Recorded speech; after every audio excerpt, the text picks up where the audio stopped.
Hey guys, this is Soren Productions, aka Nana4673, and I am back in Redacted Life Part 2.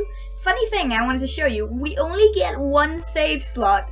I find that slightly funny. Like, are there other interesting things in here? No. Nah. I do like the general help. Yeah, okay. Okay. Nothing there. Nothing special more than that. Either way, we just got the tower card. The leftmost card represents past event. The tower is associated with sudden, disrupted, and potentially destructive change. It can also mean liberation or the gaining of freedom.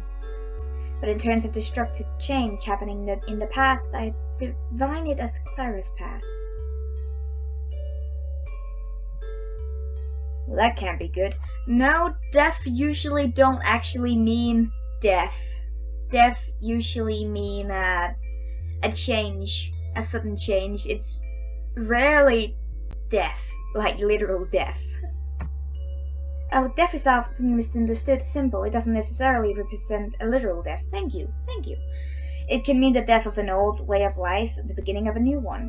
Thank you for doing that. I would be a little pissed if they did the other thing. In other words, it could be a change, or as simple as adopting a dog, or moving to a spooky mansion. Right. So to sum it all up, I believe there's going to strange changes coming soon in your life, something to do with this mansion's dark past. You'd best be careful. I mean, I know you said you don't believe in ghosts. You may think that this is a load of hogwash. No, this is really interesting. Thank you. You're welcome. Interesting. Well, I'd better get going. That's all I have left to say. I'll see you later. With that, Turtle left. Rebecca turned to me.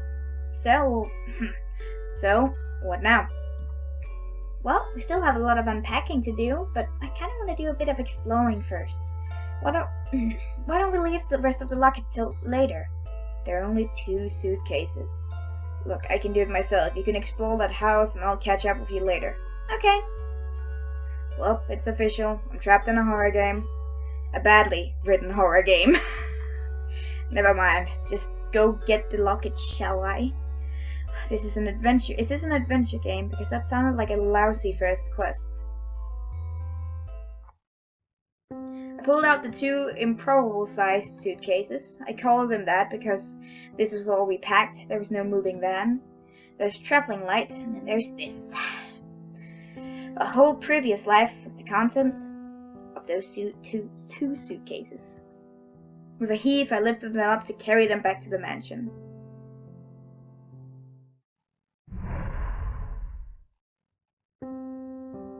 After about 5 years or so, I eventually finished up my trek to the front path and made it back to the house. I put the luggage upstairs.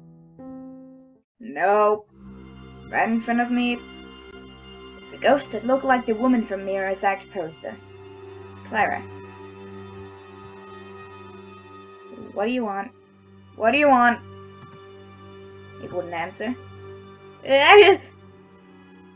Adrian? What's wrong, Adrian? After I finished restarting my heart, I answered her. I saw a ghost. It's a ghost of a woman.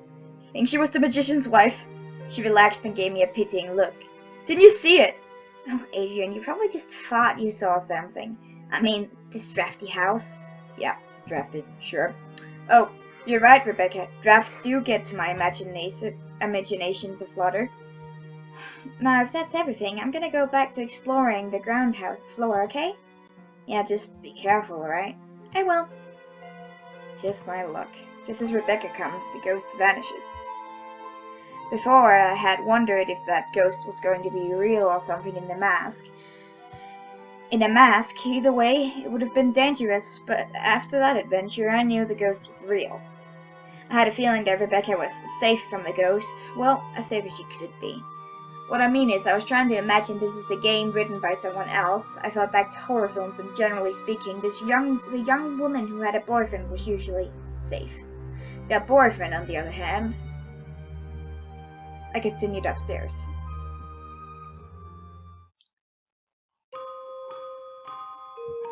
Well, this was not a bedroom. I had accidentally stepped into the attic. Dust-covered toys filled the room. Toys? Did Clara and Mio have children? Turtle didn't mention that. They were planning on having children, perhaps. Did something happen? Rebecca!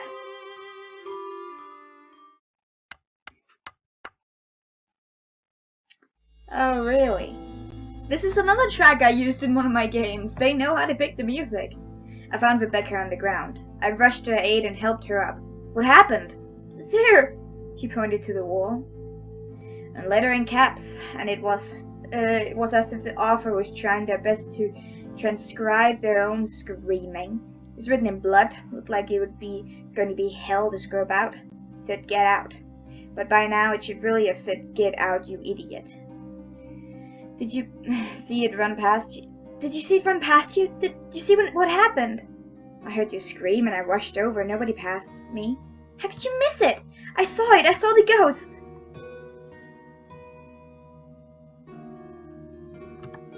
Sometimes it's best to say nothing at all. You were right, Adrian. I'd prefer if I wasn't. Turtle said that they plan on doing a seance. A seance? You know that thing in movies where a group of people gather and try to contact ghosts? I know what a seance is. What? We're just going to forget the malevolent ghost in this mansion? Turtle says it'll be fun. Yep, guess we were. Rebecca, don't you think we should leave? It's not safe here. What? But this is our home now. Fine, I'll see you later. Trying to convince her to go wasn't going to work. I realized that. This was just a game after all. Not even one of the good ones. Wait, what's this?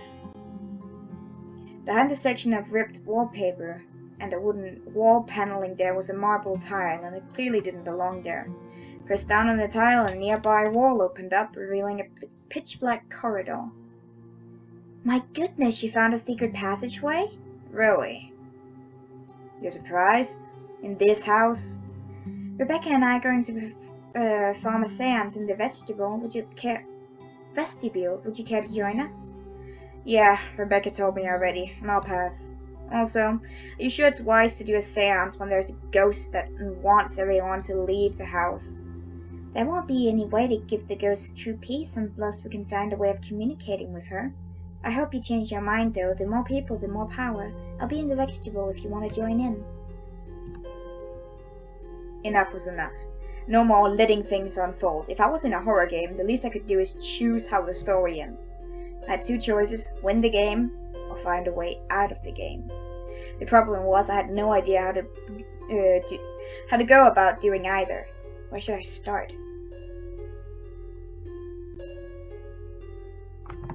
My one save. At least I can overwrite.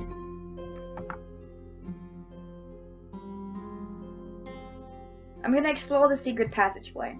I was feeling in a cautious mood, so of course I decided to explore the damp, dingy tunnel. I'm gonna get a game over. I walked down the creepy stairs, reached the basement, which turned out to be a cellar. Barrels filled with wine lined up all over the room. At least I think it was wine, but the rest of this mansion was designed. There was probably 7 or 8 barrels that opened up to a secret passage. I took another look and noticed something else. There was an old suit of armor on a wooden stand. How did I miss it? Was it there before? Anyone in there? Thank God. He started to glitch. I was strangely drawn to it, like a moth to a flame. I mean, it wasn't just an attraction to it. I mean, like, I love medieval things, but this thing was more like a suit of armor was different from everything else in this world. Like it didn't belong here. Like me. I touched it and...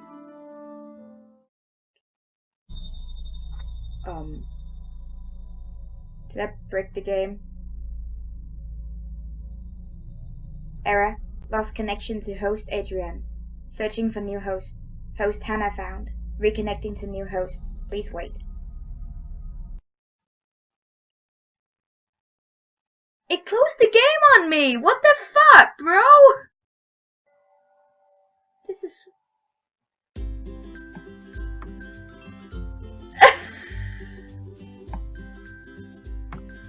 What?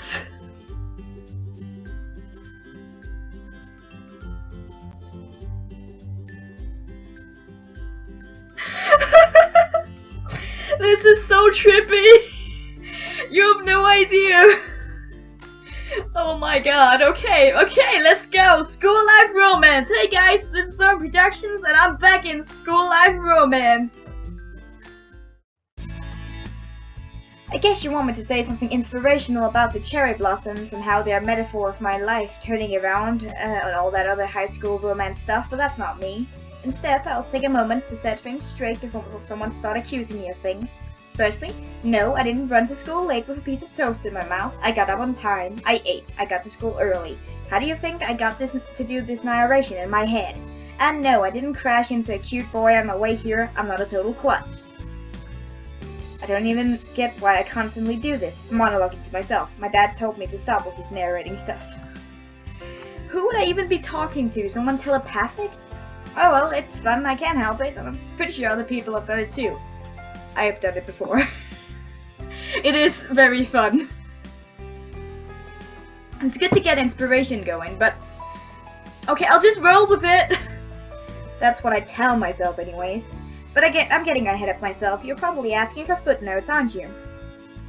I'm Hannah, and the biggest problem I have is that I was born with pink hair. And by that, it means that you are the main character. Well, sort of. Let me explain. Pink hair isn't exactly normal. Here, whatever anime tells you. When I was born, my parents saw my hair and simultaneously had the same thought. Oh no, our daughter is an anime protagonist. I don't know where, but I've read like some sort of a text post about that. I think that's why they got it. And from that moment on, weird and unexplainable things tried to creep into my life. My parents did their best to protect me from it all. When I was 2 years old, an imp or a demon of sort was found creeping into my crib. My mom hit it with a rolling pin and called it animal control. When I was 6, a man in dark cloak came to our front door trying to tell my mom and dad that I was the chosen one, and from a prophecy written long ago in an old stone something. Dad closed the door on him. It all ended up being too much for my mom, and she ended up packing a suitcase and left me and Dad when I was 8. She didn't realize that this only created a tragic backstory for me. I can make jokes like that because I don't remember her too well, to be honest. And now it seems fate is trying to rope me into a room. Hey, this was Cameron. If you're as bad as name as I am, just think of this.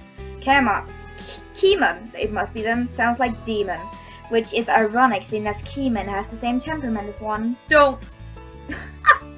Keemon's hair was bleached and dyed, which was against school rules. If it wasn't, I would have dyed my hair something normal. You're a tsundere, aren't you? Oh my god. Hey, aren't you gonna ask me? He did that thing where he leaned on a row of lockers trying to look cool and casual, but was leaning in an awkward angle, and it ended up looking not cool or casual. Ask you about what? He sighed. Figures that you wouldn't know what's happening tonight, despite all the posters around the school. Baka. Then I realized what he was referring to, but I then realized what he was referring to, but I decided to play dumb, because I didn't want to ask him, as he put it. What is going on? If you really must know, I suppose that I'll tell you. Consider yourself lucky that I happen to have a flyer in handy. Okay? It's not like I like you or anything, but baka. He blushed as he handed me a poster with edges on it, where it had been stamped somewhere. Happened to run off. Do you even need to say he has a crush on me since the beginning of the school year? No? We're good? Everybody on the same page now? You idiot. You seem to think constantly calling the object of his affection an idiot would seem as endearing or quirky and an attempt to hide his true feelings. I have to end the episode here, but... what is going on? I don't know. I'll see you in the next part. Bye.